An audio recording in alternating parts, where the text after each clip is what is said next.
el acceso.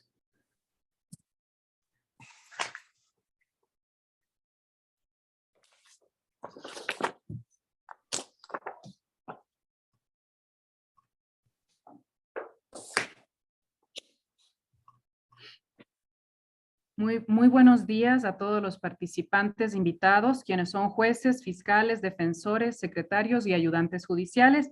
A todos les agradecemos por su puntualidad. El día de hoy, siendo las 10 de la mañana, iniciaremos la primera videoconferencia de este curso llamado Reglas Mínimas para el Tratamiento de Reclusos.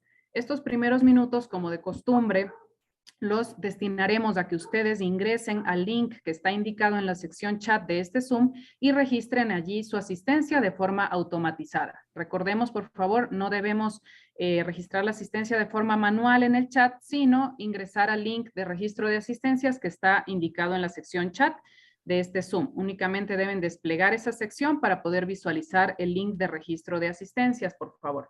También les sugerimos colocarse en un lugar cerca del Wi-Fi para tener una mejor señal, evitar el uso de otras plataformas tecnológicas mientras dure la videoconferencia.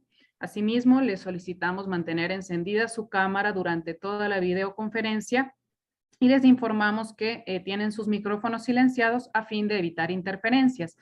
Pueden realizar sus preguntas e inquietudes hacia el ponente en la sección del chat y al finalizar la ponencia daremos lectura a sus respectivas preguntas.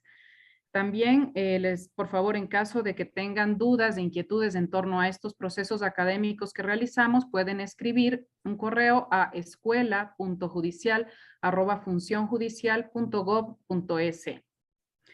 Siendo entonces las 10 de la mañana, desde la Escuela de la Función Judicial de Ecuador, les damos la más cordial bienvenida a esta primera videoconferencia del curso Reglas Mínimas para el Tratamiento de Reclusos, que nos encontramos realizando desde el día de hoy, 13 de enero, y que durará hasta el 10 de febrero de 2022. En él contamos con expertos nacionales e internacionales, así como con la valiosa cooperación interinstitucional del Consejo General del Poder Judicial del Reino de España. A continuación, tendremos la videoconferencia correspondiente al módulo 1 sobre la temática Reglas de aplicación general, gestión de expedientes, separación por categorías, alojamiento, higiene, vestido, alimentación, servicio médico, restricciones, disciplinas, sanciones, etcétera. Para ello, contamos con la participación del doctor José María Fernández Villalobos, quien desde el año 91 accedió por oposición a la categoría de juez, desempeñándose en las materias civil, contencioso administrativo y de vigilancia penitenciaria. El doctor ha desempeñado la docencia tanto a nivel nacional como internacional, ha sido profesor en la Escuela Judicial de Barcelona, impartiendo la materia referente a resoluciones judiciales penales. También ha participado en cursos de formación organizados tanto por el Consejo General del Poder Judicial de España como por la Junta de Andalucía o la Generalidad de Cataluña. Desde los años 2003 y 2006 estuvo como agente en el Consejo de Europa en Estrasburgo. También ha desempeñado la docencia en el marco de la European Judicial Training Network, Red Europea de Formación Judicial, bajo la dirección de la Comisión Europea. También ha sido responsable de cursos de formación durante su etapa como director de formación en los proyectos de justicia Euromediterránea 2 y 3. A nivel internacional ha trabajado en proyectos con profesionales de numerosos países y finalmente desde noviembre de 2017 hasta la actualidad se desempeña como magistrado de enlace de España en el Reino de Marruecos. Bienvenido, doctor José María. Tiene usted la palabra. Muy bien, muchísimas gracias. Buenos días a todos y a todas. Les hablo desde Marruecos, les hablo desde Rabat. Soy magistrado de enlace, soy magistrado de vigilancia penitenciaria, pero actualmente estoy destinado en Rabat como magistrado de enlace y simplemente ya le explicaré más adelante, si están interesados, cuál es la función del magistrado de enlace. En todo caso, quiero comenzar agradeciendo al Consejo de la Función de Judicatura de Ecuador y a la Escuela de la Función Judicial pues, la posibilidad que me han dado, junto con la Escuela Judicial Española, de participar en esta sesión de trabajo. Para mí realmente es un honor y es un regalo poder participar en esta sesión de formación, en esta sesión de trabajo, porque como magistrado, como juez de vigilancia penitenciaria, creo que es un verdadero lujo poder tener un espacio, aunque sea un espacio virtual, donde pueda hablar con compañeros, donde pueda compartir experiencias con compañeros que tienen las mismas preocupaciones que tengo yo en el tribunal cuando estamos hablando de derecho penitenciario o de derecho penal, y eso me enriquece. Y por tanto lo agradezco, y sobre todo se lo agradezco a ustedes, a todos ustedes que están presentes hoy, a todos aquellos que puedan participar en el futuro, puesto que, bueno, los que sabemos lo que es estar en un tribunal, sabemos el esfuerzo añadido que muchas veces tenemos que hacer para buscar estos huecos y dedicarnos a otro tipo de actividades formativas o que nos permitan compartir experiencias. En todo caso, muchísimas gracias. Voy a explicarle, voy a pasar ahora a otro tipo de formato para que ustedes, voy a estar en off, voy a hablar en off, y ustedes van a tener la diapositiva, la presentación, pero por lo menos me han podido poner cara. Luego también al final, lógicamente, si tienen alguna cuestión podrán hablar conmigo. Y bueno, también si tenemos tiempo de hacer los casos prácticos, pues lo haremos conjuntamente.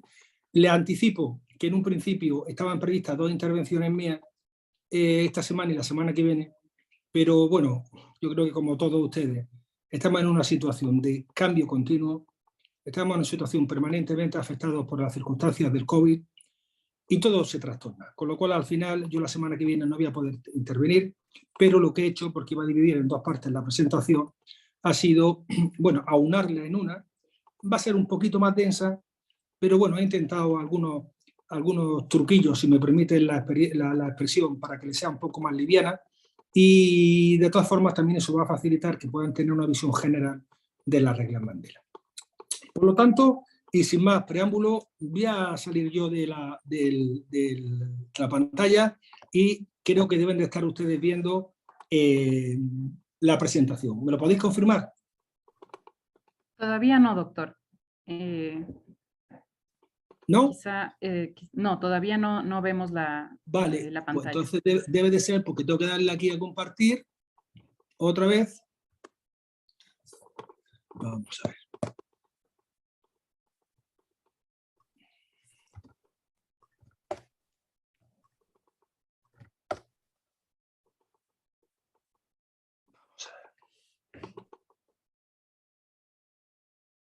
Ahora sí, ahora estamos viendo ya su pantalla y la presentación sobre reglas Mandela.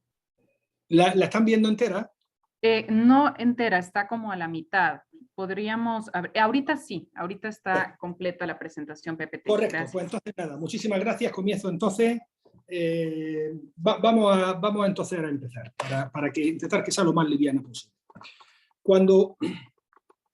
A mí me gusta empezar cuando toca hacer una presentación y tengo que tratar de algún tema, me gusta empezar planteando una reflexión, aportar algo diferente, un pensamiento, una foto, en fin, de tal manera que nos permita un poco humanizar más este tipo de reuniones virtuales que, bueno, a veces nos alejan, aunque por otra parte nos permiten estar más cerca, pero lo que pretendo sobre todo es acercarnos de otra manera más humana a todas las actividades que desarrollamos.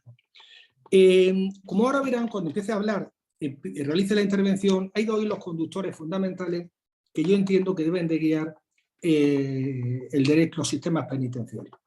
Por una parte, es el derecho al respeto siempre a la persona, a la dignidad de la persona como ser humano, y otro es el tener presente que el fin, al final, de toda pena privativa de libertad de los sistemas penales no es otro que la reeducación y la reinserción social. Pues bien, si hablamos de la reeducación y de la reinserción social, esta frase que tenemos aquí es un poco como, de una manera más metafórica, decir, o sea, transmite lo que quiere transmitir la reeducación y la reinserción social, es decir, hasta qué punto si a través del tratamiento penitenciario somos capaces de cambiar un pensamiento, un acto, un hábito, pues seremos también, o daremos la posibilidad al interno de cosechar una costumbre y finalmente un destino. Por lo tanto, bueno, quedémonos con esa reflexión que no pretendía otra cosa, como he dicho, que hacer un poco más cercana la presentación.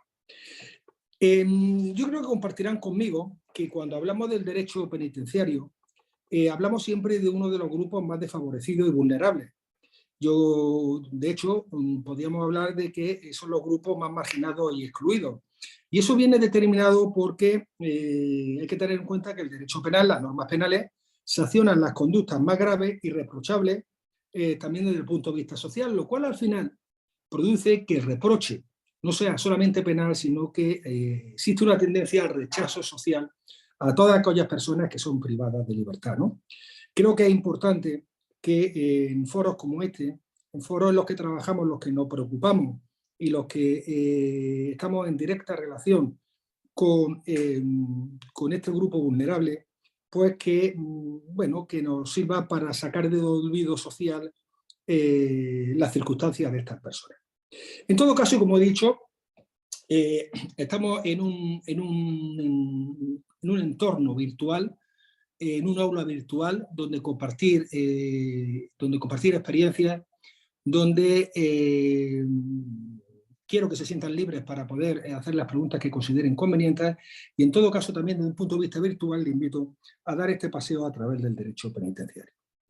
Por una parte, quiero comenzar con el primer hilo conductor que le hacía a ustedes referencia, que es el hilo conductor de la necesidad del respeto a la dignidad inherente al ser humano. Creo que es un hilo conductor absolutamente en derecho penitenciario y desde esta perspectiva he preparado unas primeras diapositivas, no con el intento de que se queden ustedes con los datos, sino simplemente que vean ustedes cómo cuando hablamos de la importancia del trato a la persona, del trato humano y del respeto debido a la dignidad inherente al ser humano, es un concepto que ya está muy asentado y se recoge prácticamente en todos los convenios, en todos los tratados, en todas las recomendaciones, etcétera, de carácter internacional, ¿no?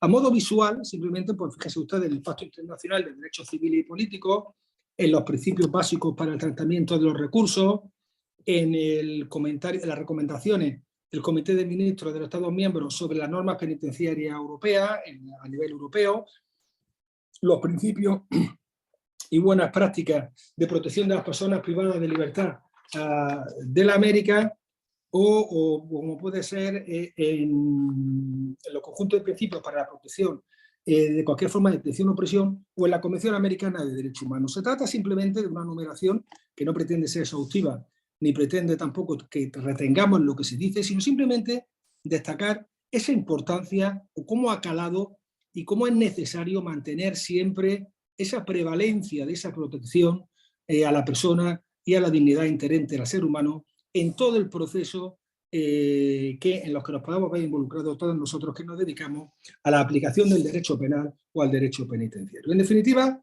creo que la reflexión que podía yo resumir es que no hay que olvidar que cuando existe una sentencia condenatoria, esa sentencia, el privado de libertad lo es, o es condenado a una pena privativa de libertad, o bueno, o a otra serie, puede ser privado de otra serie de derechos, pero que se contiene la sentencia. Pero lo que tenemos que tener claro es que el resto de derechos fundamentales que le pueden corresponder como persona y como ciudadano, los que le son inherentes, no deben de ser mermados. Si bien he hecho un pequeño esbozo de este primer hilo conductor que hemos dicho de la protección de la persona y los derechos humanos inherentes a la persona, hay un segundo hilo conductor que me parece muy interesante en esta introducción, y es que los sistemas penales se ha superado totalmente el carácter meramente represivo y retributivo de la pena, de manera que la finalidad última, como hemos dicho al principio, es buscar la reeducación y la reinserción social. Desde esta perspectiva me he permitido también prepararle una serie de diapositivas simplemente para que de una manera visual visualicemos todos efectivamente cómo, sin pretender ser exhaustiva, cómo efectivamente casi todas las normas de carácter internacional, en las reglas también que tratan el tema, en definitiva en el contexto, en ese marco internacional y constitucionales a los que podemos hacer referencia, se recoge esta finalidad, ¿no? Entonces, por poner un ejemplo, el Pacto Internacional de Derechos Civiles y Políticos, las reglas mínimas de Naciones Unidas para el tratamiento de los reclusos, o el principio de buenas prácticas sobre la protección de las personas privadas de libertad. Pero en todo caso hay que tener en cuenta que la mayoría de los marcos constitucionales y democráticos también lo contienen. Por ejemplo, en el artículo 25.2 de la Carta Española, de la Carta Magna Española, de nuestra Constitución, se establece que las penas privativas de libertad y las medidas de seguridad estarán orientadas hacia la reeducación y reinserción social y no podrán consistir en trabajo forzado. Pero, salvo que ustedes me corrijan luego, también en su Constitución, simplemente por curiosidad he querido ver cómo se recogía, y si no me equivoco, en el artículo 417 de su Constitución se recoge como finalidad la reforma y la redactación de los condenados. Por lo tanto, yo creo que existe ya un consenso, porque se ha imbuido, se ha asumido esos valores constitucionales, de manera que no es posible entender el sistema penal o el sistema de los sistemas penales y el sistema de cumplimiento de penas de otra perspectiva que no tengan otra finalidad que esa reeducación y reinserción social, sin perjuicio de que efectivamente puedan existir otro tipo de finalidades que son un poco más recientes, pero que lógicamente hay que tener en cuenta y que actualmente se consideran también prioritarias, como son la protección de la sociedad o como es el hecho de evitar la residencia. En todo caso, y para terminar esta pequeña reflexión sobre la importancia de la reeducación y la reinserción social, creo que si hay un momento delicado, cuando hablamos de esa reinserción social, si hay un momento crucial, decisivo en la vida del interno, si hay un momento en el cual nos permite valorar si efectivamente se ha conseguido o no se ha conseguido ese fin resocializador, es el momento en que el privado de libertad se reincorpora del centro penitenciario o del centro donde esté cumpliendo la pena privativa de libertad en el grado que corresponda a la nueva libertad, a la nueva forma otra vez a recuperar esa libertad. Creo que esos momentos en los que se vuelve a enfrentar al ambiente donde antes se encontraba, a los peligros donde antes se encontraba, a las amistades que antes tenía, son momentos que suponen mucho riesgo y hay que estar preparado o hay que intentar prepararlo para ese momento. En todo caso, y como le he dicho, aunque voy a tener que condensar para evitar que ustedes, para no estar hablando mucho tiempo, le he preparado un pequeño, en este caso, le he preparado un pequeño vídeo sobre la importancia de la rehabilitación social y la incorporación de ese momento a la sociedad, simplemente para que veamos un poco, de un punto de vista de la realidad, cómo puede Vamos funcionar. ahora a un ejemplo positivo. Encontraron una segunda oportunidad en la vida. Son reos que están en pleno cumplimiento de sus condenas y que salen día a día a trabajar y se esfuerzan por aprender un oficio. Empresas de la construcción les han dado la oportunidad de reintegrarse a la sociedad y demostrarles a sus familias que sí pueden cambiar. Estas historias se la nota de Silvana Tuso. A simple vista son obreros común y corrientes.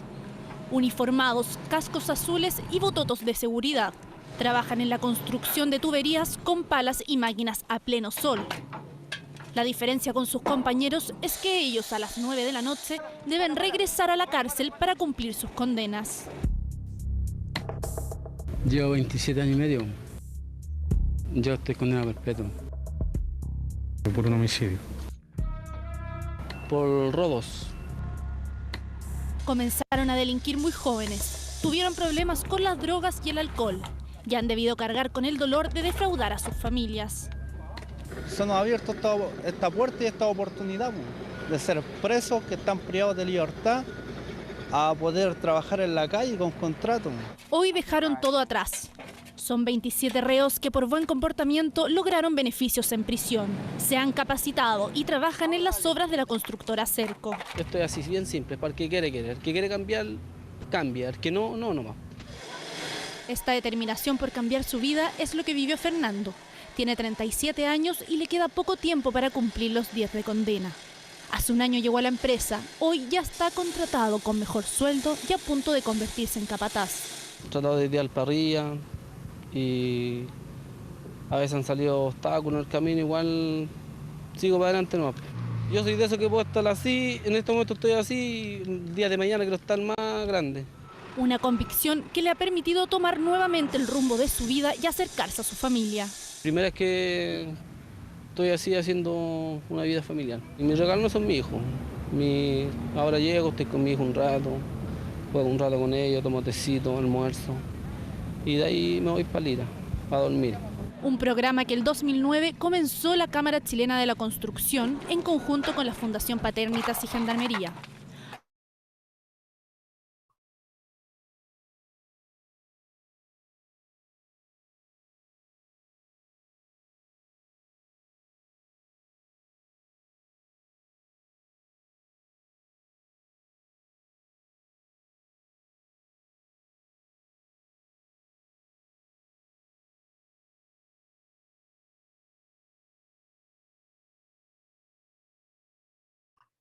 Doctores, esperemos unos minutos, por favor, para que el doctor pueda volver a conectarse. Disculpen la demora.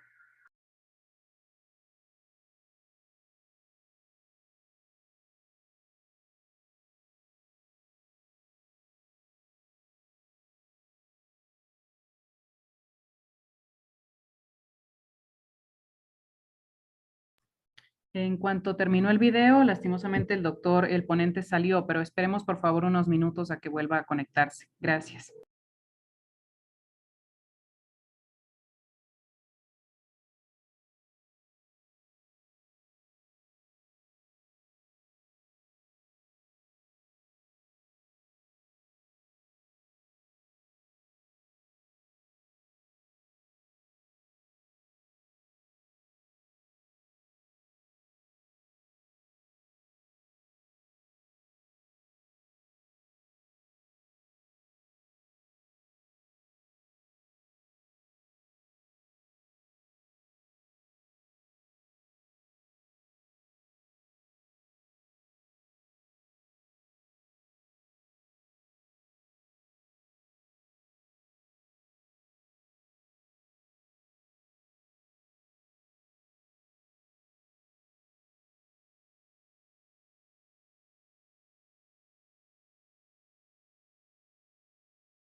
Doctor Paladines, doctores Borja, es porque al finalizar el video que se estaba transmitiendo, el Zoom sacó al ponente, pero ya se está volviendo a conectar en unos minutos. Por favor, tengamos un poquito de paciencia. Gracias.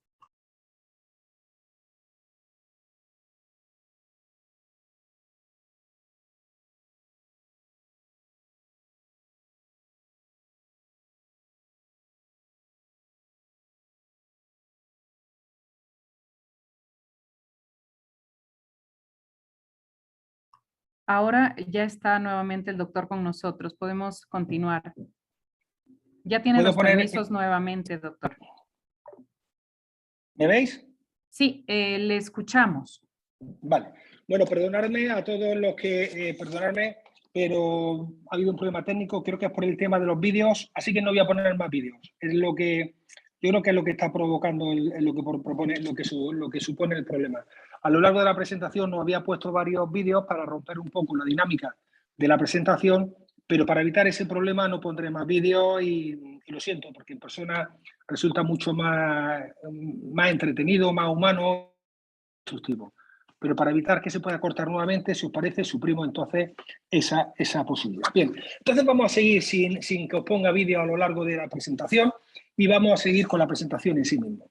En definitiva, estábamos hablando de dos hilos conductores, un hilo conductor que era el respeto a la persona y a la dignidad inherente al ser humano, el segundo era el de la reeducación y la rehabilitación social, y estábamos hablando de la importancia de la incorporación cuando se termina en esa reeducación y reinserción social, la importancia de facilitar ese proceso que probablemente sea de los más complicados y más difíciles para poder asegurar, la verdad, esa efectividad en el sentido de esa reeducación o reinserción del privado de libertad.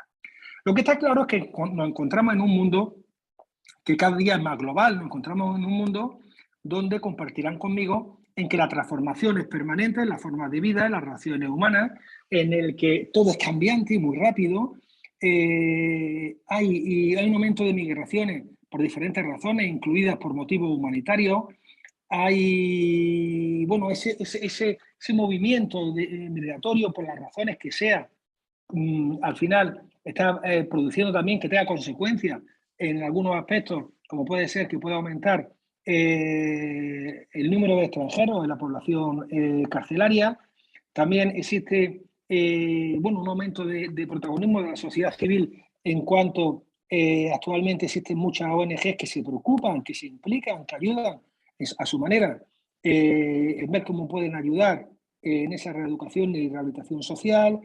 Existe una internacionalización de la criminalidad en cuanto al crimen organizado transnacional cada día está más perfeccionado, está relacionado a su vez con esa capacidad virtual de comunicación que es inmediata, que no conoce fronteras, o en ese mundo virtual en el que unas veces facilita y suma y otras veces resta, pues en este caso la existencia de, en esa virtualidad del cibercrimen, del ciberterrorismo, etcétera, etcétera, ¿no? Por lo tanto, una virtualidad de nuevos delitos, que lo que en definitiva lo que intento decirle es que se ha producido en un mundo cada vez más global un cambio, si existe una tendencia a que el paradigma o el concepto clásico de delincuente o de delincuencia pues se ve superado por nuevas formas de delincuencia, por nuevas características, unos delincuentes con nuevas características y en definitiva se requiere un continuo proceso de transformación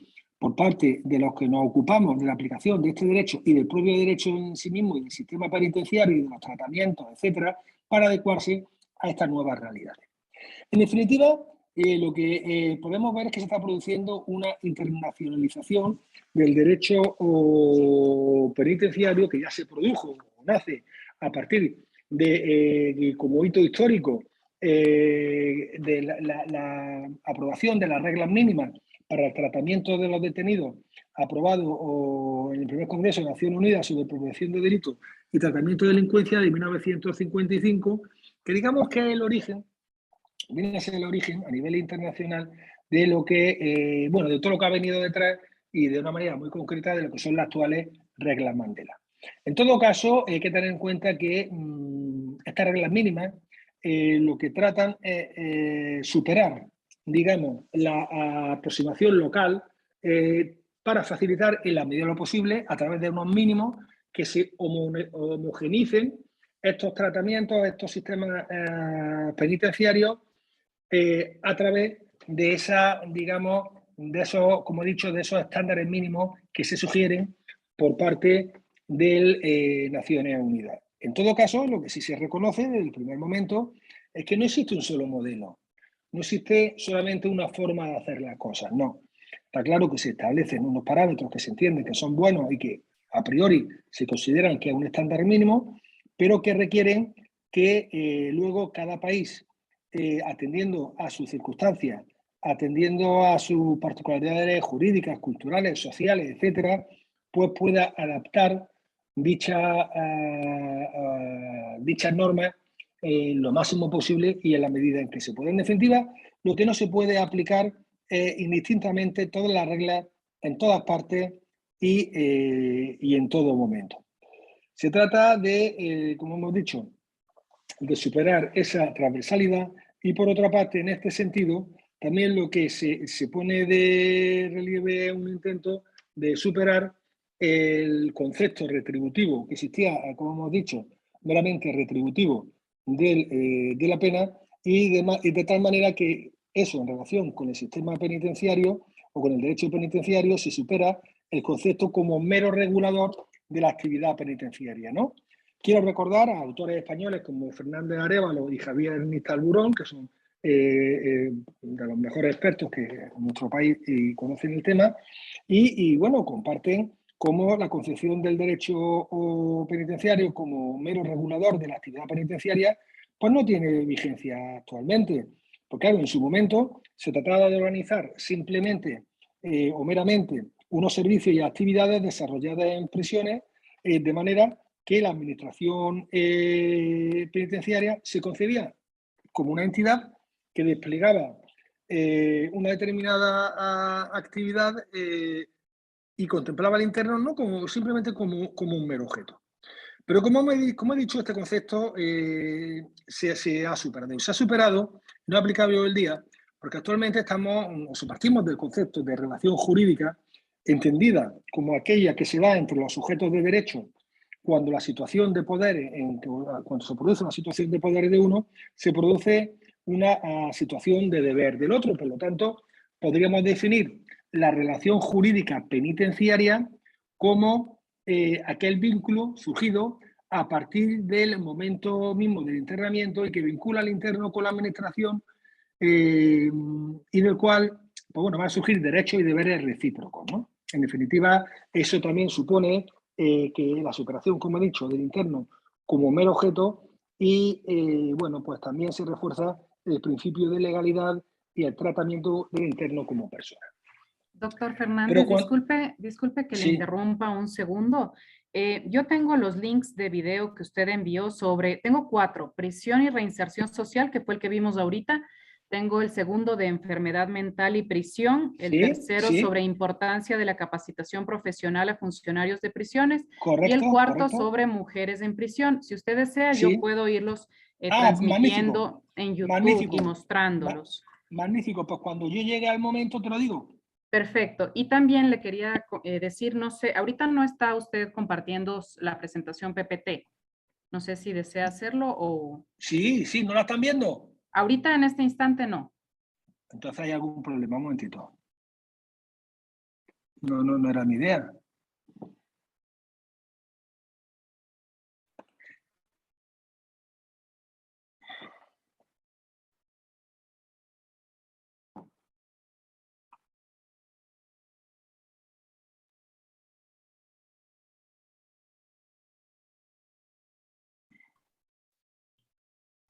Ahorita ya ¿Lo veis? podemos, ahorita sí, ahorita estamos viendo la presentación PPT. Vale, si se pierde otra vez me lo decís porque Sí, probablemente estoy, como le he dicho, estoy en Marruecos y la cobertura puede tener fallo. Si hay algún fallo me lo decís, por favor. Y a todos los que están atendiendo, disculpad estos imprevistos de la técnicos. informática. Lo siento mucho. Bueno, Sí, vamos a seguir disculpe, entonces. doctor, continuemos. No. Gracias. Entonces estábamos hablando de la regulación, de la relación jurídica penitenciaria, el derecho penitenciario como relación jurídica penitenciaria, pero hay que tener en cuenta que esa relación jurídica penitenciaria tiene un marcado carácter administrativo. Es decir, la administración penitenciaria se encuentra con carácter general insertada en la estructura de los poderes públicos de cualquier Estado. Y por tanto, el interno, en realidad, del momento que ingresa en prisión, este interno es administrado y pasa como administración o en relación a la administración penitenciaria. Pero esa relación administrativa es importante tener en cuenta que dentro de las diferentes relaciones jurídicas administrativas se caracteriza por ser de sujeción especial. ¿Qué quiere decir que cuando hablamos del interno y privado de libertad, la relación que tiene con la administración penitenciaria es una relación jurídica administrativa de sujeción especial? Pues que frente a relaciones jurídicas administrativas ordinarias que podemos tener cualquier ciudadano con nuestra administración, desde obtener una licencia para conducir, una licencia para construcción, etcétera, etcétera, en el caso del interno, en el caso de las sujeciones, las relaciones administrativas, públicas administrativas de sujeción especial, hay otras características que pueden ser pues, que se produce una acentuada situación de dependencia, que se produce un estado general de libertad limitada, el hecho de que están en situación de dependencia se explica también en razón de un determinado fin administrativo, la posibilidad de la administración de citar normas internas para la buena marcha del servicio o la existencia de una potestad sancionadora especial de la administración respecto de las personas que se encuentran sometidas a la relación especial. Es por eso que, en definitiva, nos encontramos con esa relación administrativa de sujeción especial, que no quiere decir que, a pesar de ello, siempre va a prevalecer el principio de legalidad y el más absoluto respeto a los derechos fundamentales y siempre que esté presente la adecuada protección jurisdiccional de acuerdo también con nuestros derechos constitucionales. En definitiva, como vemos, todo esto está relacionado con, o podría llevarnos, después de explicar todo esto, a un concepto de derecho penitenciario más actual, o que sería aplicable hoy en día y que se podría definir como la rama del ordenamiento jurídico que tiene por objeto regular la relación jurídica que va a aparecer a partir del internamiento del recluso, vinculándose con la administración, que hemos dicho antes, una relación administrativa, a la que se confía su retención y custodia, de manera que nace una serie de derechos y deberes recíprocos, tanto por el interno como por la administración. Y se viene a establecer, en consecuencia, una noción más respetuosa con la propia noción de derechos humanos, en la que al final la administración ya no es el único sujeto activo, sino que el recluso adquiere un protagonismo en este proceso con independencia de su condición procesal. Esta definición, que también nos la dan los profesores Fernández Arélabo y Nistal Burón, creo que recoge o viene a recoger expresamente pues bueno, todo lo que hemos ido, o todo lo que he ido exponiendo hasta ahora. En definitiva, al final lo que nos encontramos, o lo que yo quería llegar es que al final no olvidemos nunca que cuando hablamos de una persona privada de libertad, estamos hablando de una persona o estamos hablando de que tiene sus derechos como persona y sus derechos como preso o como persona privada de libertad. Cuando hablamos de la persona, hay que tener en cuenta que en ningún caso se van a ver afectados, no se deben de ver afectados su derecho a la dignidad y a la igualdad, lo que son los derechos fundamentales y su reconocimiento individualizado, como es el derecho a la vida, a la integridad física, moral, etcétera, el derecho a la tutela judicial efectiva, pues el interno conserva su derecho al juez predeterminado por ley, la defensa letrada, etcétera. Los derechos que le puedan corresponder como ciudadanos, los que tenemos todos, de casarte, divorciarte, a una herencia, etcétera, y los derechos económicos que pueda también, o sociales, que puedan corresponder al recluso, por ejemplo, las prestaciones sanitarias oportunas, las prestaciones económicas a las que pudiera tener derecho como ciudadano, y en definitiva los derechos a la salud y a la cultura. Pero por otra parte, lo que tampoco podemos olvidar es que a su vez tiene una serie de derechos como recluso. Estos derechos son los que forman parte de un contenido propio de esa relación penitenciaria a la que hemos hecho referencia, de manera que son creados o reconocidos por la legislación positiva, que son susceptibles de graduación, que son revocables y que en determinados supuestos pues, exigen la autorización de la administración o de la autoridad judicial. En definitiva, yo clasificaría, o sea, se podrían clasificar estos derechos en los que le corresponden como personas presas, como consecuencia, independientemente de la situación procesal que tenga. En definitiva, se trata que hay que procurar que no haya más limitaciones que aquellas que sean necesarias para evitar las alteraciones de orden y establecimiento. Eso está directamente también relacionado con el régimen penitenciario a fin de regular de que esa retención y custodia del interno y esa necesidad de esas normas que se tengan que establecer para la vida ordinaria en la prisión, para la convivencia, se ajusten a los principios constitucionales y a las prevenciones legales y reglamentarias. Los derechos, por supuesto, relacionados con el tratamiento, que son aquellos que tienen todas aquellas actividades tendentes a esa reeducación y reinserción social, que también siempre deben de estar alineados con esos derechos constitucionales, previsiones legales y reglamentarias.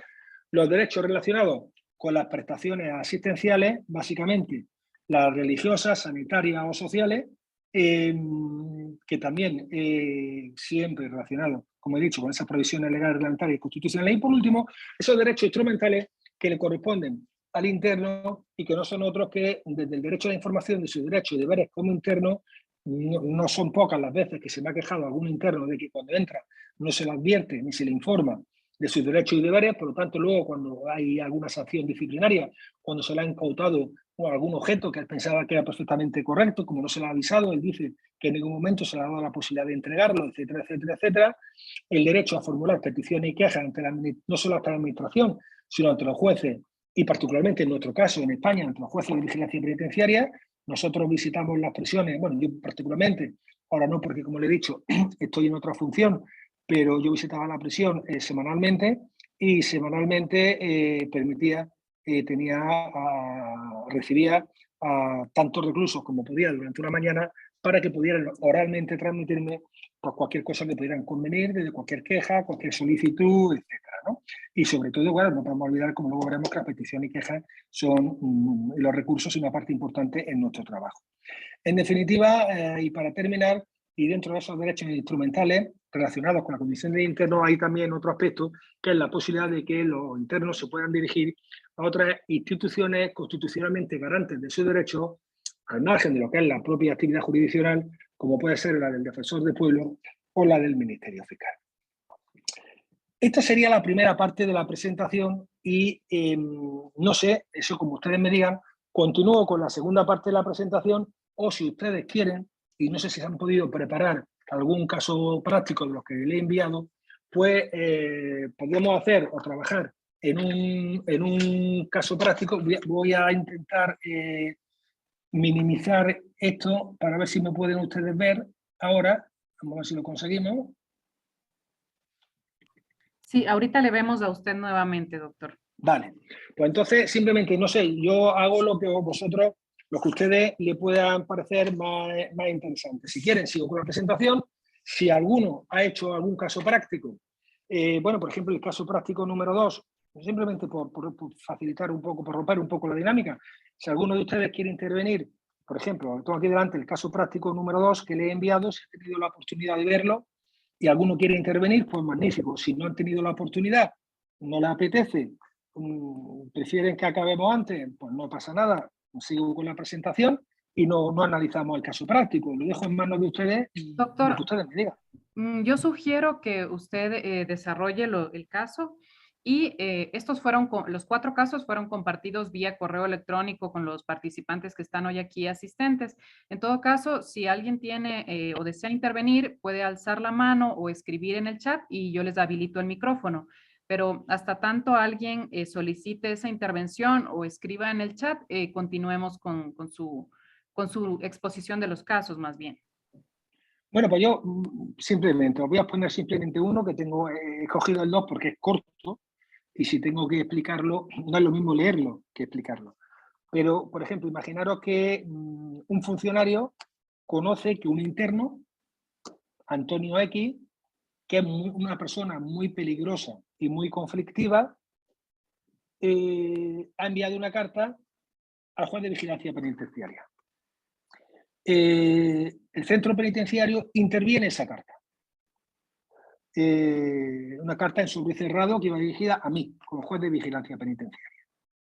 Y cuando abren la carta, este señor me contaba que desde su punto de vista había corrupción en el economato.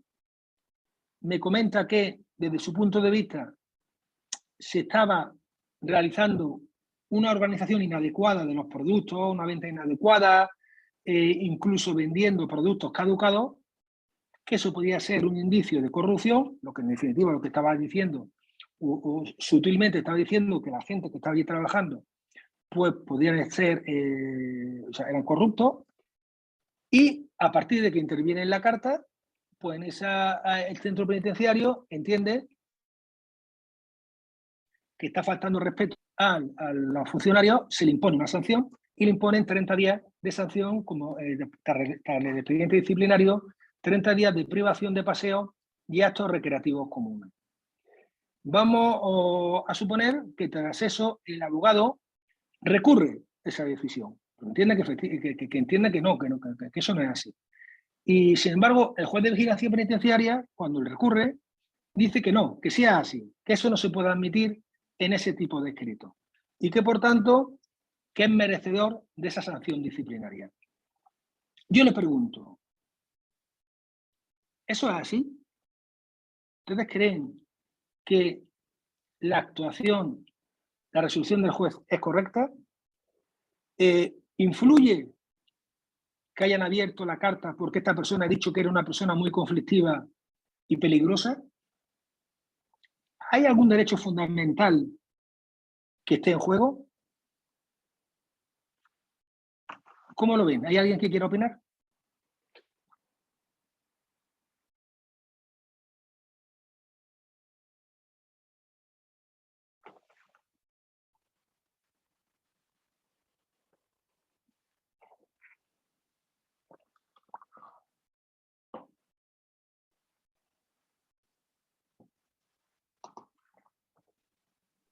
Nadie ha levantado la mano por lo pronto, doctor. Vale, pues entonces si les parece, porque entiendo además que deben de estar, lógicamente, ocupados, pues entonces, bueno, era un caso muy fácil. Sigo entonces, si les parece, con la presentación. Vale, pues entonces vuelvo, si os parece, si les parece, vuelvo entonces vamos a ver. ¿Ven la presentación? Ahorita estamos viendo nuevamente la presentación. Sí. Vale, pues entonces vamos a seguir. Bueno, vamos a ahorita comentar, a ver, perdón. Esto voy a buscar al doctor Vicente Arias. Él hizo un comentario respecto del caso. Doctor Vicente, ya tiene usted la posibilidad de intervenir.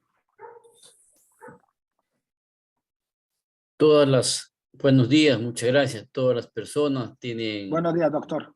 Todas las personas tienen derechos y tienen deberes. Los privados de libertad, de acuerdo a nuestra Constitución y tratados internacionales, son vulnerables. Ahora, el hecho de ser una persona violenta e indisciplinada no quiere decir que esté excluido de sus derechos. Él está en su magnitud, está denunciando un acto de corrupción y los ciudadanos, incluidos los privados de libertad, tenemos derecho a vivir una sociedad libre de corrupción y debería generar esos indicios una investigación.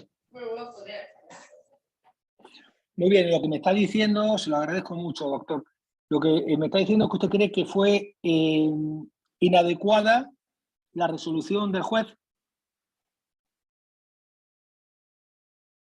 ¿No entiende usted que el juez debía haber revocado esa sanción?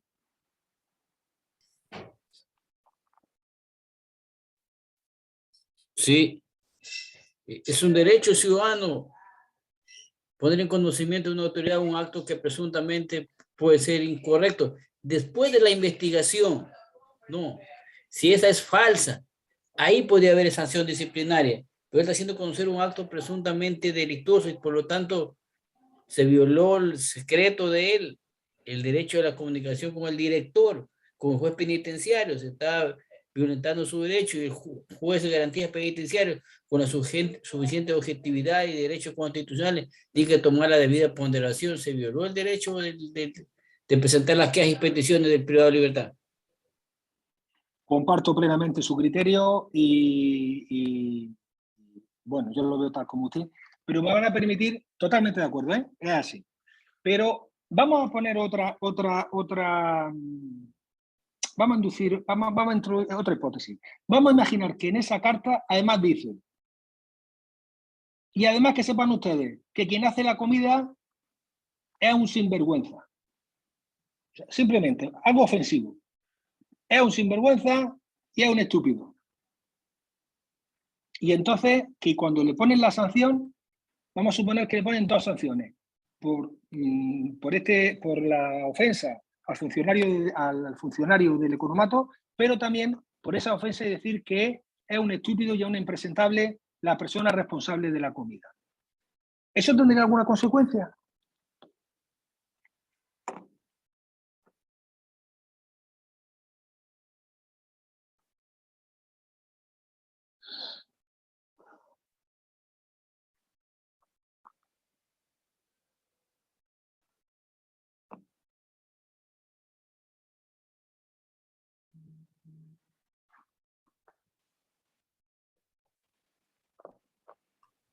Si alguien desea opinar, pueden levantar por favor la mano. En la parte inferior derecha está la opción de levantar la mano en esta plataforma Zoom.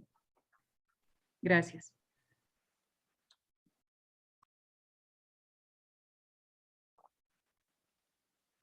Si no hay, Angelia me lo dice y continuamos. Yo hago la reflexión final y continuamos.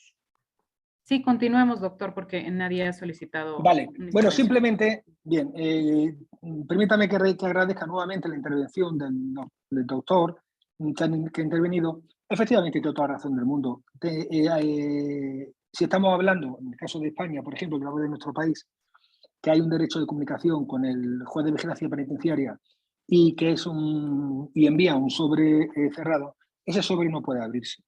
¿Por qué? Porque se viola, como se ha expuesto, el derecho al secreto de comunicaciones. Por lo tanto, independientemente de que en este caso se denunciara un hecho ilícito o independientemente de que faltara el respeto a una persona, al final hay que tener en cuenta que el expediente sancionador, la potestad sancionadora de la administración a través del expediente disciplinario, se tiene que tramitar con la misma garantía que un procedimiento penal.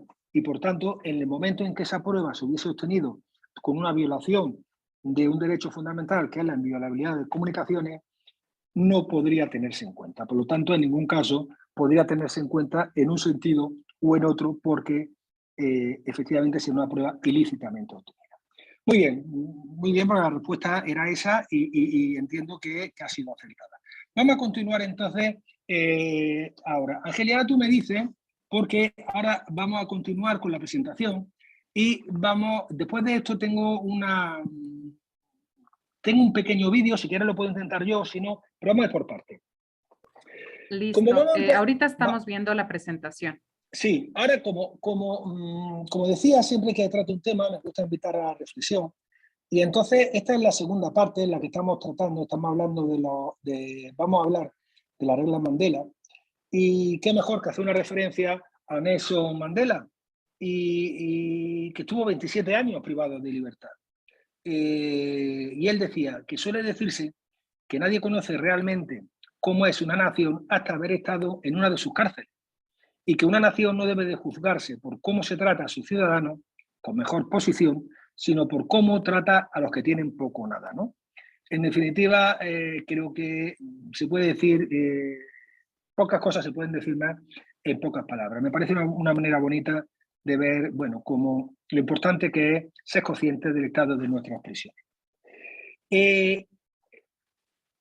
Antes de entrar a la regla Mandela, simplemente pues decirle que, bueno, que el marco normativo internacional, como he dicho, ya no hablo solamente de la respeto a derechos humanos, no hablo solamente de la reeducación y la reinserción social, sino de todos los aspectos, es muy extenso, el acervo es muy extenso, y sin pretender ser exhaustivo, simplemente para que vean ustedes, realmente la Declaración Universal de Derechos Humanos, las reglas mínimas para el tratamiento de recursos, el Pacto Internacional de Derechos Civiles y Políticos, el procedimiento para aplicación efectiva de las reglas mínimas para el tratamiento de los reclusos. Hablo a nivel de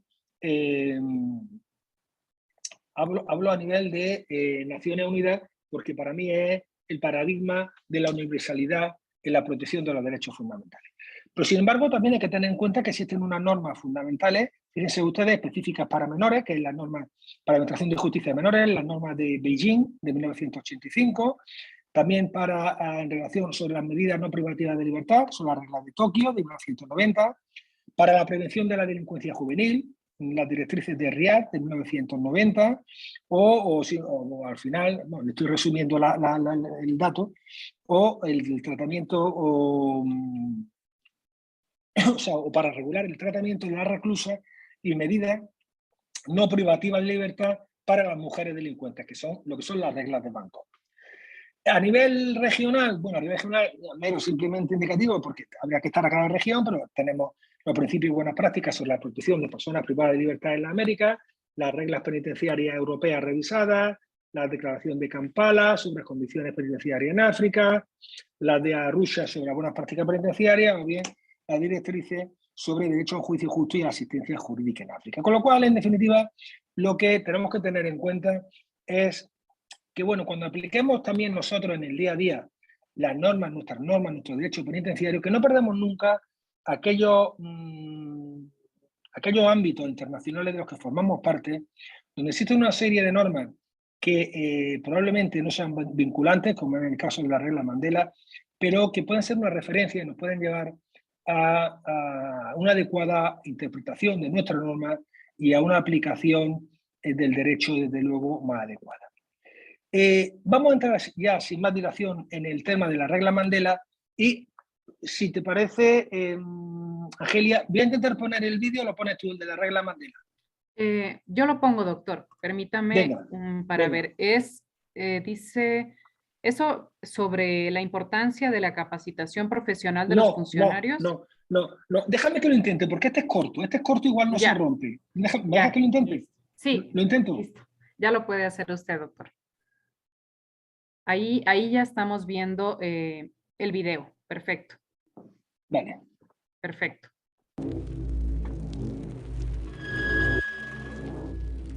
A lot has changed since the 1950s, including our ideas about what prisons are for, how they're managed, and how people are treated in them. But the standard minimum rules for the treatment of prisoners, which were first adopted back in 1955, have remained unchanged for 60 years, until now. In 2011, governments agreed to review these rules to bring them into line with modern criminal justice and human rights standards.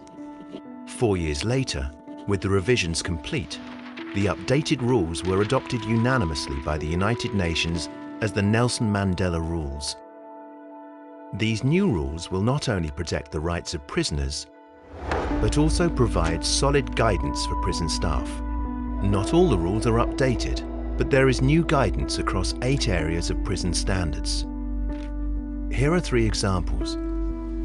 Managing prisoners' files well is key to running a professional prison. The Mandela Rules state that a prisoner's information must be kept not just on arrival, but comprehensively and safely throughout their entire time in prison. Body searches are a humiliating experience for prisoners. The Mandela Rules state that such searches must only be carried out if absolutely necessary, and must not harass or intimidate. Intrusive searches must only be performed by staff of the same sex in private, and records must be kept. Solitary confinement can severely damage prisoners' mental health, their chances of rehabilitation, and it doesn't make prisons easier to manage. The new rules state that isolation should only be used as a last resort, and for as short a time as possible. Some new rules will require time and resources to implement. Others can be put into practice without significant cost. Good governance, training, and a culture of respect for human rights will all go a long way. Get started by visiting www.penalreform.org. ¿Me estáis viendo? ¿Se ve ahora la diapositiva? Sí, doctor, muchas gracias. Vale, pues entonces continuamos, hemos tenido suerte. Bien, esta pequeña presentación preparada por las propias Naciones Unidas nos hace ver, bueno, sobre todo de una manera gráfica, la importancia del paso del tiempo. Ya veremos, bueno, en definitiva la regla Mandela lo que hacen es actualizar esas reglas mínimas de 1955 y bueno, en este vídeo se adelantan una serie de las temáticas que han sido objeto de revisión. Pero en todo caso, y ya entrando en la regla Mandela, lo que está claro es que estamos hablando de estándares mínimos universalmente reconocidos. Es decir, no son, ni tienen carácter vinculante, ni se pretende, como he dicho, que todos los países apliquen lo mismo, a la misma velocidad y en el mismo grado, sino que se trata de establecer esos mínimos que se ha entendido que tienen un valor importante o que se ha comprobado su utilidad y que, en definitiva, son útiles o son recomendables para la gestión de los centros penitenciarios. En todo caso, lo que se establece, y tiene una gran influencia, como he dicho, en el marco de Naciones Unidas, es que no deben de reducir el alcance de ninguna de las normas existentes, sino reflejar lo que son los avances de la ciencia penitenciaria y las buenas prácticas. Los que amamos el derecho penitenciario, los que nos dedicamos a ello, los que somos conscientes de su importancia, al menos yo personalmente, cuando vi esa referencia a ciencia penitenciaria, a mí la verdad es que me enorgullece porque empieza a tratarse como ciencia. Entonces, claro, cuando hablamos de ciencia penitenciaria, yo me molesté en ver cuál era la definición de ciencia, y la definición de ciencia es el conjunto de conocimientos obtenidos mediante la observación y el razonamiento, que son sistemáticamente estructurados, de los que se deducen principios y leyes generales con capacidad predictiva y comprobable experimentalmente. Con lo cual, al final, bueno, en cierto modo, lo que viene a decir es que estamos trabajando, claro, lo que nosotros hacemos en el día a día cuando concedemos una progresión de grado, un permiso, es decir, hay una observación, aparte de esa observación se hace un análisis, se hace un razonamiento, y al final lo que se termina realizando es una conducta predictible, no tenemos certeza, pero una conducta predictible, ¿no? Por lo tanto, yo creo que hay un reconocimiento, o sea, reconocer al derecho penitenciario a través de llamarlo ciencia penitenciaria, bueno, no será el derecho penitenciario, pero hablar de ciencia penitenciaria me parece que es magnífico. ¿Cómo se realiza el proceso de análisis de la regla Mandela? Bueno, la regla Mandela, a partir de una serie de reuniones de 2012 al 2014, y a través de un grupo intergubernamental, pues lo que se decide es que, bueno, respetando los parámetros generales, pues no reduciendo tampoco los estándares ya existentes, lo que se tendría que hacer es mejorarlas y promover aún más lo que es la seguridad y las condiciones humanas para los privados de libertad, ¿no? Con lo cual, a partir de esa idea, se empieza a trabajar y luego en ese grupo de expertos dicen, bueno, ¿por qué las reglas ¿cómo llamamos a las reglas? Las llamaron reglas Mandela, precisamente en homenaje de Nelson Mandela, que como he dicho antes, pasó 27 años en prisión durante su lucha por los derechos humanos, de la igualdad, la democracia y la promoción de la cultura de paz a nivel mundial, ¿no? Como curiosidad le digo, y así lo he aprendido preparando esta presentación, que el Día de Nelson Mandela, el 18 de julio, bueno, pues se decidió que fuera utilizado con el fin de promover las condiciones de encarcelamiento, unas condiciones de encarcelamiento dignas, sensibilizar acerca del derecho de las personas privadas de libertad en tanto que son integrantes de la sociedad. Y una cosa que es muy importante, que es la valoración, dar valor a la labor del personal penitenciario como servicio social de particular importancia. Yo personalmente, no sé si consideran conmigo, pero yo cada vez que voy a prisión, he ido tantas veces que a mí me maravilla el buen hacer de los funcionarios. Yo personalmente en España creo que este personal penitenciario debe de ser valorado, hay que dotarle de medios, hay que reforzarlo y hay que reconocer, por lo menos por mi experiencia, habría que reconocerle socialmente el trabajo y ese servicio social que desarrollan de particular importancia. Como hemos dicho, se trata de denunciar, la regla Mandela lo que trata es de denunciar conceptos generalmente aceptados en nuestro tiempo y introducir los elementos esenciales que son de los sistemas contemporáneos. En definitiva, estamos hablando de que se están actualizando las normas mínimas de 1955, han pasado 60 años. Y el derecho penitenciario es un derecho vivo. Por lo tanto, hemos visto la evolución de los delincuentes, del concepto del paradigma de delincuente clásico o antiguo, cómo evoluciona, pero es que el derecho penitenciario tiene que adaptarse a estas nuevas realidades sociales y a estas nuevas realidades de la vida que nos ha tocado vivir. Por lo tanto, por eso lo que se trata es de añadir lo que se ha aprendido de los elementos esenciales de los sistemas contemporáneos. En todo caso, en esa evolución constante, pues probablemente dentro de 50 o 60 años o antes, yo ya estoy seguro que no estaré aquí, pero probablemente sea necesario, lógicamente, esa continua transformación, esa continua adaptación, actualización de toda la normativa que regula lo que es el derecho penitenciario y los tratamientos y los sistemas penitenciarios. Luego, por otra parte, también se indica en la regla Mandela, y me parece muy interesante, que no se excluyen experimentos y prácticas. ¿Y eso por qué? Porque cuando estamos hablando, por ejemplo, del tratamiento, evoluciona la sociedad. Y esa evolución de la sociedad está permitiendo que haya nuevos medios, nuevos mecanismos, estas nuevas herramientas, nuevas formas de incidir en ese tratamiento que son los clásicos, ¿no? Los métodos clásicos. Luego lo veremos, pero por ejemplo, ¿qué me dicen de hacer yoga en prisión? O hacer mindfulness o la mediación. Todo eso se está trabajando ya en las prisiones, ¿no? Por lo tanto, yo creo que es muy ambicioso la aproximación que hacen en este caso los expertos, autores de la regla Mandela, para decir, no tiene por objeto excluir experimentos y prácticas, vamos a avanzar, vamos a ver qué podemos hacer, vamos a incentivar esa investigación y desde luego, al final, si es útil, pues vamos a utilizarlo, ¿no? En cuanto a las observaciones, cuando estudiamos ya lo que es el texto de la regla Mandela, se establece en lo que son las observaciones preliminares, pues bueno, lo que hemos dicho, ¿no? Que no se puede aplicar en todas partes y en todo momento, dice que en la reflexión intelectual evoluciona constantemente, que al final es lo que yo le estoy diciendo a ustedes, esa necesidad de reflexionar intelectualmente respecto a esa evolución continua y permanente, y en este sentido y desde esta perspectiva tiene dos partes fundamentales. Una parte primera dedicada a la administración general y una segunda a las categorías especiales.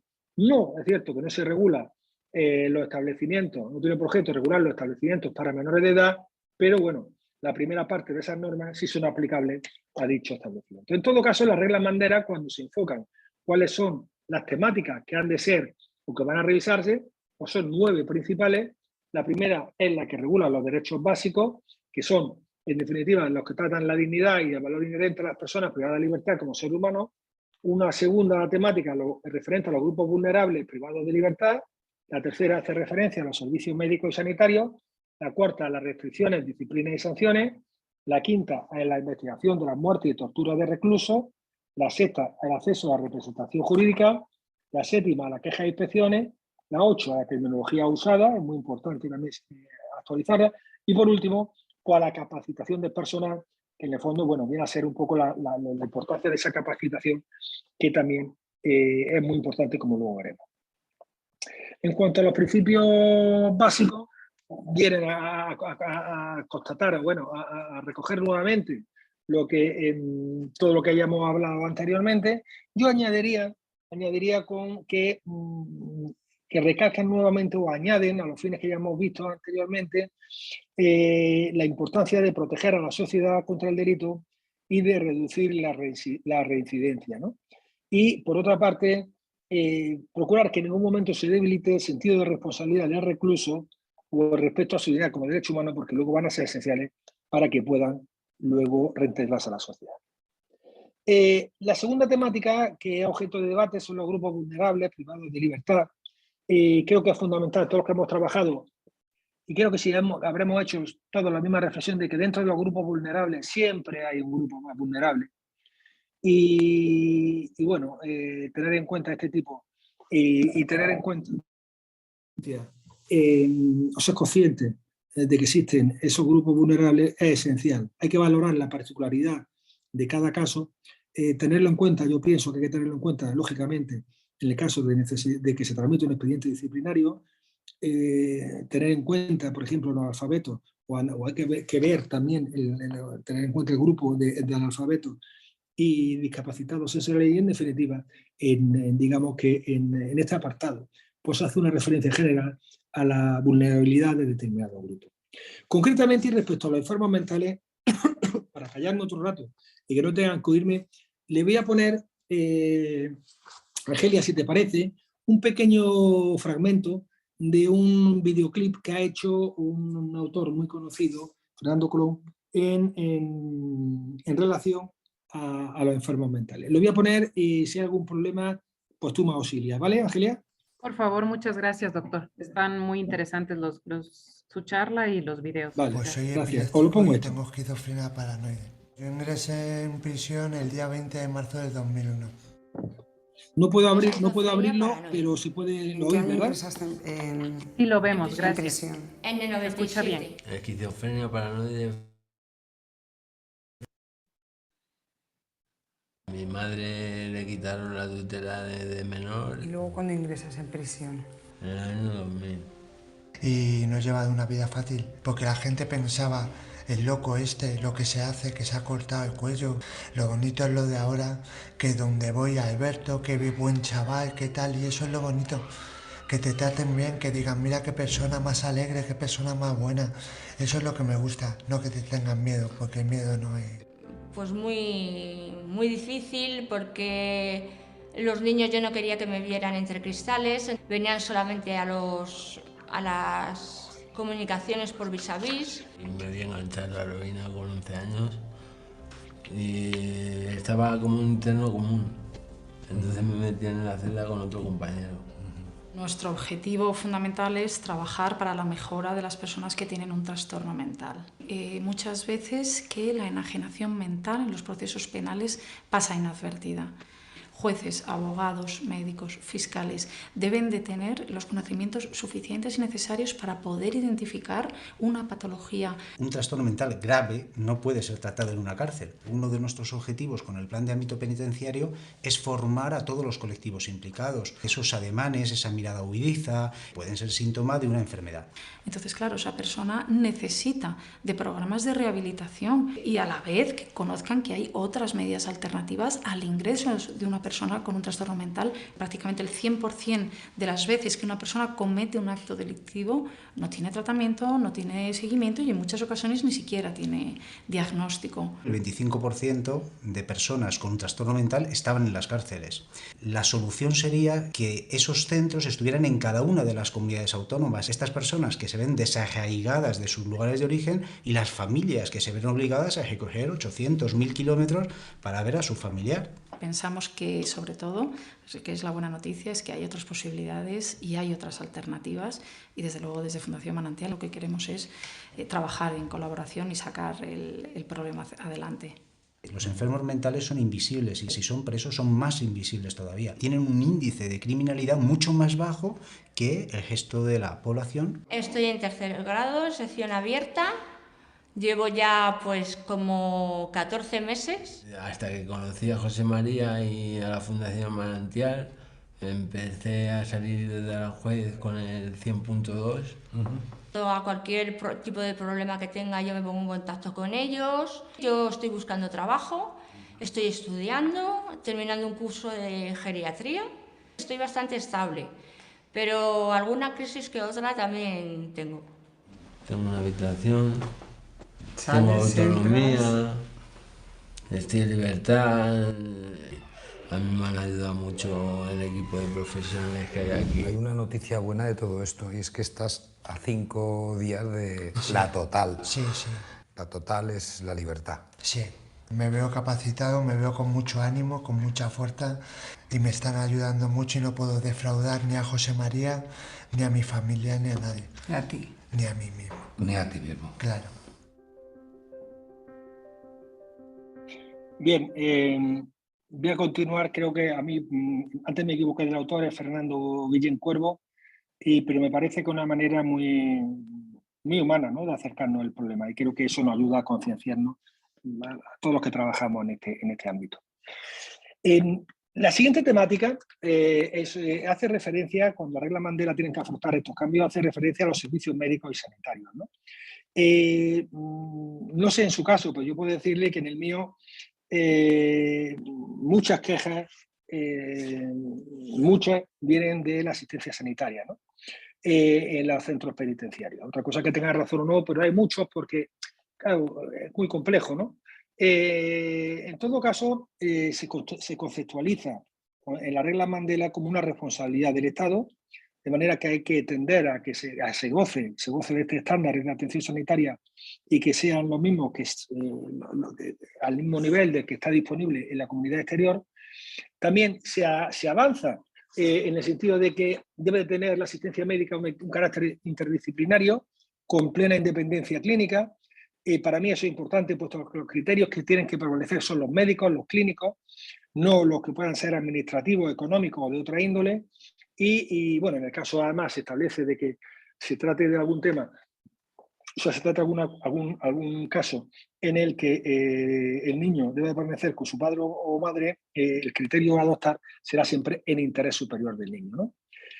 Otra cosa importante es que en esa relación que se establece médico-paciente debe imperar la autonomía de los reclusos en lo que respecta, eso se recoge en la regla médica, aunque tiene, esto tendría otra serie, también, o omitiría otra posible discusión en determinados casos en relación con la relación administrativa de especial sujeción, la relación jurídica penitenciaria, pero no es un tema que vamos a tratar ahora, y en el cual también se incluye un tema novedoso que es la importancia del consentimiento fundamentado como base de las relaciones médico y paciente, en definitiva la necesidad de prestar ese consentimiento para el tratamiento que haya de facilitarse, ¿no? Por supuesto, lo que está claro es que desde el momento en que se detecta algún indicio de tortura u otro trato o penas crueles, inhumanas, degradantes, debe de documentarse y debe de denunciarse, puesto que si hay algo que está proscrito actualmente y que desde luego debe de erradicarse de manera absoluta, pues cualquier tipo de tortura o bien cualquier tipo de trato inhumano o pena cruel o degradante. En todo caso, lo que también se intenta es que den un paso de calidad a los servicios médicos y sanitarios y que se realicen por parte de ellos unas inspecciones periódicas y que asesore al director del establecimiento, no solamente desde el punto de vista médico, sino que lo ideal es que hablara también de la alimentación, de la cantidad, calidad, preparación de los alimentos, de la higiene, del saneamiento, la climatización, la ventilación, de aseo, en fin, de todo lo que puede facilitar en definitiva la salud del interno, ¿no? Y una cosa muy importante también son las reglas relativas a la educación física o a la práctica deportiva, o bien, ¿por qué no?, a algo más, ¿no? Ese algo más que yo lo relaciono con esa actividad, digamos, abierta a nuevas experiencias que ya fomenta las propias reglas Mandela y que le voy a poner este vídeo. A través del como ejemplo. yoga, un centro penitenciario en Uruguay busca trabajar en las emociones, el cuerpo y la mente de sus presos. La idea hace parte del proyecto Chala, una iniciativa impulsada por el Instituto Interamericano de Derechos Humanos. Soledad García, representante para Suramérica del instituto, indicó durante su presentación que el proyecto es único en la región y se trabaja en la rehabilitación y la reinserción social de los presos. En un proyecto testigo para la región y para el mundo. Creemos que es el único centro o sala, templo de meditación similar que va a existir por ahora en una cárcel de nuestra región, seguramente también a nivel internacional. Es muy novedoso, es muy vanguardista. Los presos del centro penitenciario de Punta de Rieles, ubicado a las afueras de Montevideo, fueron los primeros en disfrutar de esta práctica, en compañía de la escuela de yoga Espacio Ombiham, bajo la dirección de Pamela Martínez. Se busca, que lo decía justamente, nosotros no buscamos buenos presos, buscamos buenas personas. Cultivar la calidad humana que cada una de estas personas tiene y que por diferentes motivos a lo largo de su vida no ha podido cultivar o germinar. Dentro de las actividades que desarrollan en las cárceles con los internos, se encuentran la relajación, meditación, silencio y herramientas para la transformación de la conciencia. Bueno, creo que es interesante ver cómo la directora del proyecto hace referencia y dice: no buscamos buenos presos, buscamos buenas personas, ¿no? O cómo trabajar a la persona. Y cómo todo está relacionado, ¿no? Cómo cuando hablamos al principio de los derechos del interno, los derechos de la persona, y en definitiva eso es lo que yo intento compartir con ustedes, ¿no? Esa reflexión de lo importante que es tener siempre presente a la persona, ¿no? Y que hay que trabajar, yo entiendo, con la persona, es más que con el preso, ¿no? Está claro que hay veces que no se puede, está claro que hay veces que es muy difícil y bueno, que hay excepciones, pero yo creo que por nuestra parte tenemos que hacer siempre ese esfuerzo continuo de intentar hacer ese algo más, ¿no? La siguiente temática es una temática que también supongo yo que a todos los que son responsables de un centro penitenciario, desde el punto de vista jurisdiccional, yo como juez de vigilancia penitenciaria, en el sentido, claro, las restricciones, disciplinas y sanciones pues nos afectan mucho, muchas de nuestras quejas, muchos de los recursos que yo recibo, bueno, pues son recurriendo esas sanciones disciplinarias o esas restricciones que en la vida diaria pues se producen a lo interno, ¿no? Desde esta perspectiva hay que tener en cuenta, primero, lo que no se puede admitir en ningún caso, según establece la regla Mandela, o viene a ratificar, que no se pueden admitir restricciones o sanciones disciplinarias que equivalgan o que sean de una manera encubierta tortura o malos tratos, y también se establece que las nuevas previsiones restringen lo que es el régimen de aislamiento, así como el uso de los medios de coerción, ¿no? Es decir, la regla Mandela establece una norma mínima en la que humaniza esas posibilidades coercitivas de la administración, de manera que, como he dicho, restringen ese régimen de aislamiento, así como el uso de medidas de coerción, y regula pues, también los registros de personas y celdas, especifican el rol de los expertos en salud en el contexto y cómo deben de intervenir e informar en el contexto de procedimientos disciplinarios. Y todo esto para mí es un gran avance, ¿no?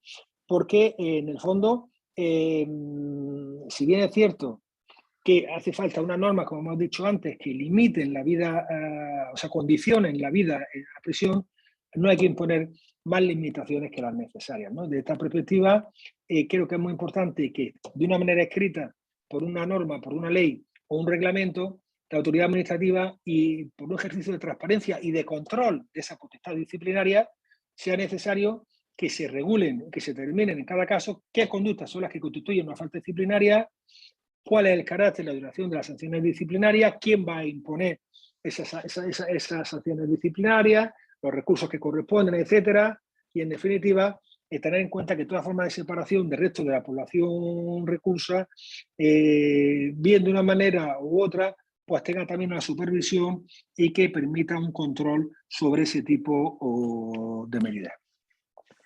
Por otra parte, también salienta, antes hemos hablado de crear nuevas herramientas que permitan la convivencia en los centros penitenciarios, pues se anima a utilizar la prevención de conflictos, la mediación o cualquier otro mecanismo alternativo de solución de controversias. ¿Por qué? Porque eso al final va a servir va a redundar en evitar faltas disciplinarias y en definitiva va a ayudar a resolver conflictos. Luego, por otra parte, claro, para mí dice cosas evidentes. Dice que solo puede ser sancionado conforme a la ley y reglamento y un respeto a las garantías procesales. Pero claro, que yo entiendo que no puede ser de otra manera. Es decir, tiene que haber un procedimiento perfectamente claro, perfectamente revisable y, por tanto, susceptible de, en su caso, de un control, en el caso de España, de un control judicial, ¿no?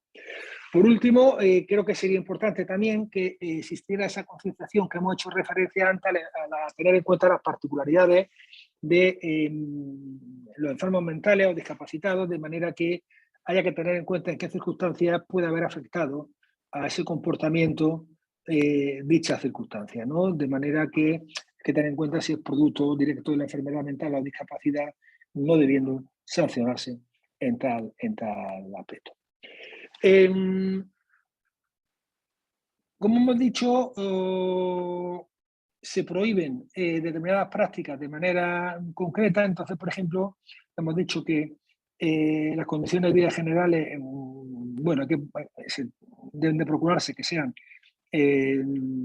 por lo más parecidas dentro de lo que se pueda a lo que es la vida en el exterior, pero en todo caso quedan proscritas el aislamiento indefinido, el aislamiento prolongado, el encierro en una celda oscura permanentemente iluminada, las penas corporales o reducción de alimentos o de agua potable y, en definitiva, o también los castigos colectivos.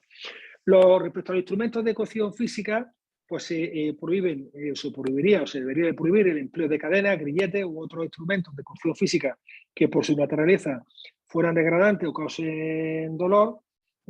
Otro tipo de instrumentos de coerción de una manera muy limitada cuando la ley lo autorice o en los casos en que específicamente se establezcan. Y respecto al registro de reclusos y celdas, hay que tener en cuenta, y está directamente relacionado con la dignidad y la intimidad de la persona y, por tanto, se establecen unos principios de proporcionalidad, legalidad y necesidad de motivación. Otra temática, o la siguiente temática que ha sido objeto de regulación o de actualización con la regla Mandela, son la investigación de muertes, de tortura de reclusos, donde sobre todo lo que se pone de relieve es la necesidad de una transparencia y control, que se realicen comunicaciones sin dilación a la autoridad judicial o a la autoridad independiente, que se coopere por los centros penitenciarios en la preservación de pruebas, que no sea necesaria una denuncia formal y que se pueda actuar y que se actúe en el caso de indicios de estas torturas sin necesidad de dicha denuncia y por supuesto, claro, que se evite que cualquier persona que intervenga o que haya podido intervenir en estos hechos, pues intervenga en la investigación. Pongo en pregunta protección de la víctima, porque es algo que he hecho de menos. O sea, no se hace ninguna referencia a la posible protección de la víctima en la regla Mandela y simplemente lo expongo como reflexión que en este caso pues no se hace ninguna referencia. La siguiente materia que es objeto de regulación, de actualización, en la regla Mandela es el acceso a la representación jurídica y comunicación con el exterior, que no es otra cosa que dar la información necesaria, como hemos dicho, a todo privado de libertad respecto a las normas que van a regir su vida penitenciaria, lo que puede hacer, lo que no puede hacer, las consecuencias, los derechos, cuáles son sus derechos, el derecho a la asistencia jurídica, el derecho a participar en programas también, los programas que sean necesarios para su evolución, los procedimientos también en que puede realizar peticiones o quejas. En fin, yo creo que en definitiva es todo lo que dice la letra de todo, cualquier cuestión que pueda ser necesaria para su adaptación a la vida en prisión. Pero sí, en todo caso también a su vez hay que procurar mantener el contacto con el mundo exterior, si es posible, lógicamente, mantener la cercanía de los establecimientos penitenciarios al domicilio del interno, o dicho de otra manera, que el interno cumpla la condena en la medida de lo posible lo más cerca a su domicilio, porque eso facilitará su mantenimiento con las relaciones familiares, su arraigo social y, en definitiva, al final, pues repercutirá en él necesariamente en la reinserción social. Se promueve también que se puedan presentar esas quejas o peticiones al director del establecimiento de una manera cada día, o al funcionario penitenciario. Se establece que sin censura en cuanto al fondo, habría que ver en cuanto a la forma, no se especifica si en sobre cerrado o no, es una cosa que yo lo dejo ahí abierta, y bueno, al final lo que está claro es que cualquier persona que pueda formular una queja, pueda poner algo en conocimiento, algún funcionamiento inadecuado del centro penitenciario, debe de estar garantizada que no va a haber ningún tipo de represalia o consecuencia negativa.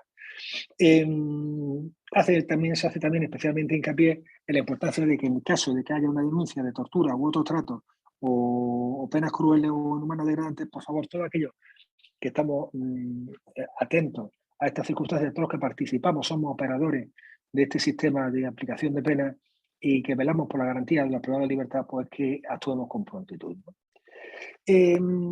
La siguiente temática es la referencia a la terminología, que en definitiva lo que se trata es, primero, lo que hemos hablado, actualizar la terminología relacionada con la salud. Se produce un cambio enorme.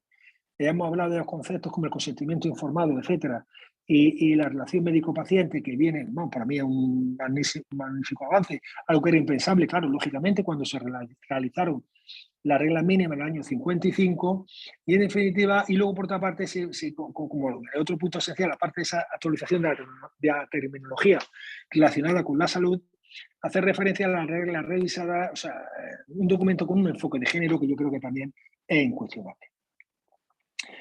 Respecto a la capacitación del personal, pues hemos hablado de la importancia de que el personal pues, reciba una formación que le permita actuar adecuadamente y que le permita responder ante las circunstancias que en el día a día se encuentra, y teniendo en cuenta que, claro, si no somos capaces, si la administración no es capaz de darle una formación como mínimo referente a la legislación, los reglamentos, las políticas nacionales, derechos y deberes generales, y en materia de seguridad, incluido el concepto de seguridad dinámica, pues probablemente pocas veces, o simplemente cómo tratar a una persona que puede tener algún brote psicótico o algún problema mental, si no tienen preparación, lógicamente no tendrán capacidad para actuar.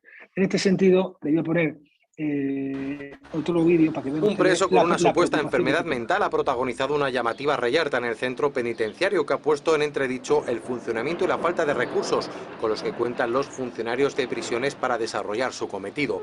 Así por lo menos lo ha denunciado el sindicato ACAIP. Según relata la formación sindical, el preso comenzó a autolesionarse con una cuchilla en los brazos y en el torso.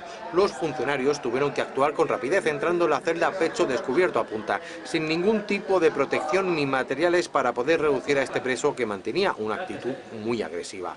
ACAIP manifiesta que finalmente lograron reducir al preso, que sangraba abundantemente, a pesar de que no cesaba su actitud violenta y su intención de continuar autolesionándose. Los funcionarios lo ataron a una cama durante más de 30 minutos, ya que, insiste el sindicato, carecían de los materiales necesarios para este tipo de intervenciones. ACAIP considera que una cárcel no es el lugar para ingresar a personas con enfermedades mentales. El sindicato apunta que este colectivo suele ser el más problemático y violento, por lo que creen que un hospital preparado debe ser el lugar para tratar a este tipo de personas. Los funcionarios de prisiones advierten que carecen de formación necesaria para tratar este tipo de patologías. Bien, yo creo que lo que se pone de relieve, blanco y en botella, cuál es, o negro sobre blanco, la problemática que hemos expuesto, ¿no? En cuanto a la regla aplicable a las categorías especiales, hay que distinguir, por una parte, o podemos distinguir la referencia que se hace a los reclusos penados, hay tres ideas principales, que es la importancia de ese retorno progresivo a la sociedad a través de ese régimen de semilibertad y libertad condicional que va abriendo, digamos, progresivamente esa puerta a la libertad plena, un sistema flexible de clasificación, de graduación, lógicamente, en esa clasificación, para garantizar la más adecuada evolución penitenciaria, y por otra parte, claro, yo creo que es esencial también poder garantizar la ayuda postpenitenciaria, que para mí es el momento más delicado cuando vuelven a regresar, a reincorporarse a su vida ordinaria. En definitiva, se establece que el tratamiento de las personas debe tener por objeto, lo que hemos dicho, y a medida que la doctrina lo permita, y dice la norma, inculcarles la voluntad de vivir conforme a la ley y mantenerse con el producto de su trabajo y crear en ellos la actitud para hacerlo. Hay que fomentar el respeto de sí mismo y desarrollar su sentido de la responsabilidad. He puesto inculcarle, lo he subrayado, porque vamos, yo la verdad es que en español no sé quién lo tradujo, pero hombre, inculcarle, no personalmente, yo no utilizaría esa expresión, pero bueno, me ha parecido interesante resaltarle y que cada uno pues, que saque sus conclusiones. En cuanto a las reglas aplicables, hay que tener en cuenta que bueno, la clasificación e individualización es esencial, porque claro, hay que separar a los reclusos que por su pasado delictivo o su mala disposición puedan ejercer una influencia sobre otros compañeros que desde luego no están en ese grado, por ejemplo, delictivo o con esos antecedentes o en esa violencia, y en definitiva dividirlo de tal manera que pueda facilitar el tratamiento adecuado para su reeducación. También la medida que es posible, pues establecer pabellones separados que permitan bueno, pues que las distintas categorías de los reclusos pues estén separadas, porque claro, todo eso necesariamente va a beneficiar en ese proceso de reinserción. Y en todo caso, después de que cuando se ha ingresado, en cuanto sea posible, y tras realizar el estudio de personalidad previo, que lógicamente tiene que realizarse cuando se produzca el ingreso en prisión, pues nos recuerda la regla de Mandela la necesidad de realizar un programa de tratamiento individual que a partir de ese conocimiento, lo relaciono con el carácter de ciencia penitenciaria, en definitiva, yo creo que requiere un estudio individual, que nos permita analizar individualmente cuáles son las circunstancias, de predecir posteriormente, después de todo el análisis y todos los estudios pertinentes, y ver la evolución en prisión, cuál puede ser la predicción de su actuación, de su vida en libertad, etcétera, etcétera, etcétera. Respecto a las categorías especiales, y en cuanto a los reclusos con discapacidad o enfermedades mentales, a las que antes he hecho referencia y hemos visto en el vídeo, bueno, nos dice la regla Mandela que no deben de permanecer en prisión quienes no se considere penalmente responsables o a quienes se diagnostique una discapacidad o enfermedad mental grave cuyo estado pudiera agravarse en prisión, y en todo caso se procurará su traslado a centros de salud mental lo antes posible, ¿no? Claro, hay que ver también qué disponibilidad hay de esos centros de salud mental, hay que ver también si hay centros penales psiquiátricos, qué disponibilidad hay, qué plaza hay. Es muy complejo, yo sé que es muy complejo, pero habría que atender a ello. En todo caso, se procura que sean tratados siempre en centros especializados y bajo la supervisión de profesionales de la salud competentes. En cualquier caso, se entiende que el servicio de atención sanitaria debe proporcionar tratamiento psiquiátrico a todos los reclusos que puedan necesitarlo. Otro de los grupos de categorías especiales son las personas detenidas o en espera de juicio, y en este sentido pues también recomiendan que los reclusos en espera de juicio duerman solos en celdas individuales. Hay que tener en cuenta la presunción de inocencia, que los juicios o los reclusos jóvenes también estén separados de los adultos, y que dentro de los límites compatibles y compatibles lógicamente con el régimen penitenciario y con el buen orden del establecimiento, los reclusos se pudieran alimentarse por su propia cuenta, procurando alimentos del exterior o por conducto de la administración de su familia o de su amigo. En todo caso, si no fuera así, pues la administración debe de proporcionarle su alimento. También se hace referencia a estas personas detenidas a una espera de juicio, a la necesidad de que se suministre y de que pueda utilizar sus prendas personales siempre y cuando estén aseadas y sean decorosas, y que, bueno, si al final tienen que llevar un uniforme penitenciario que sea diferente que del que llevan los reclusos penales. También recomienda que se permita que sea atendido y visitado por su propio médico dentista si la petición es razonable y si está en condiciones de sufragar el gasto. En definitiva, que también se ha informado de las razones de su detención y del delito que se le imputa. Para mí es algo que es básico desde el primer momento, es absolutamente esencial. Y por otra parte, que tenga, bueno, que se garantice a esa asistencia letrada y en un juez imparcial y que, en definitiva, bueno, para la tutela judicial efectiva, que es lo que estamos viendo, lo hemos visto anteriormente.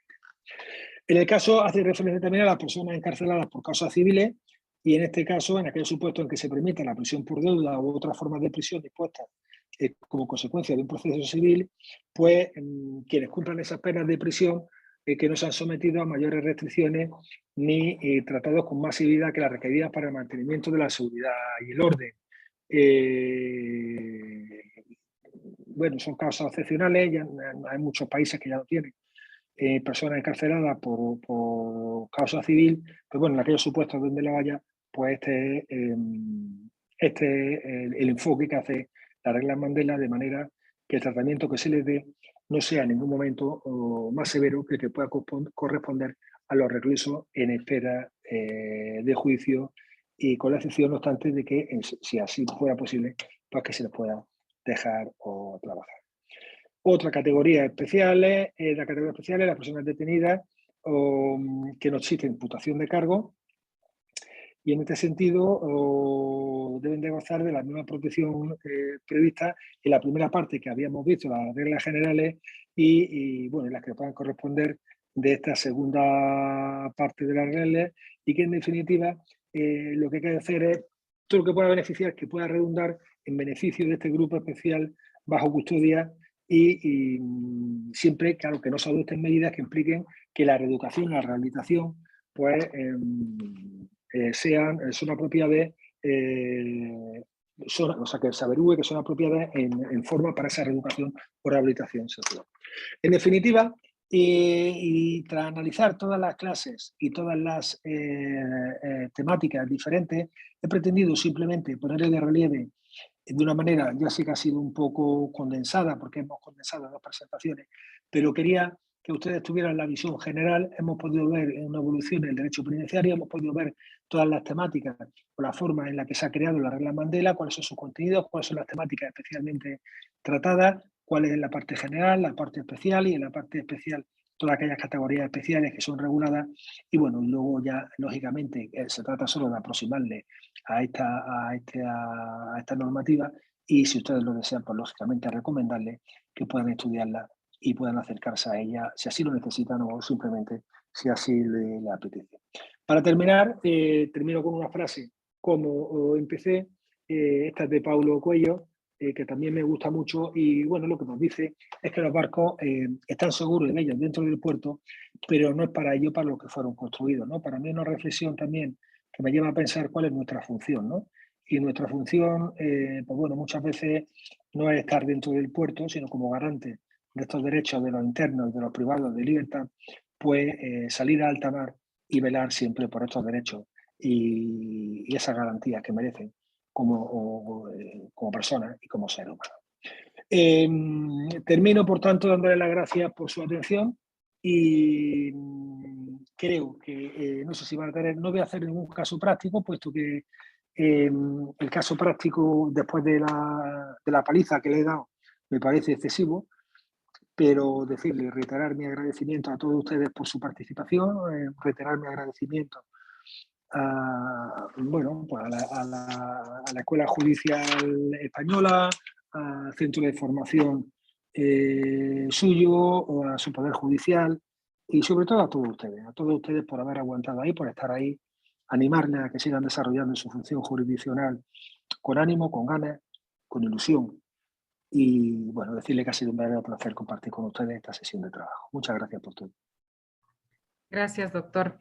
El Consejo de la Judicatura de Ecuador, representado por su presidenta, la doctora María del Carmen Maldonado, a través de la Escuela de la Función Judicial, agradece especialmente al doctor José María Fernández Villalobos, ponente del Consejo General del Poder Judicial de España, por su destacada conferencia y aportes en este proceso académico que estamos desarrollando.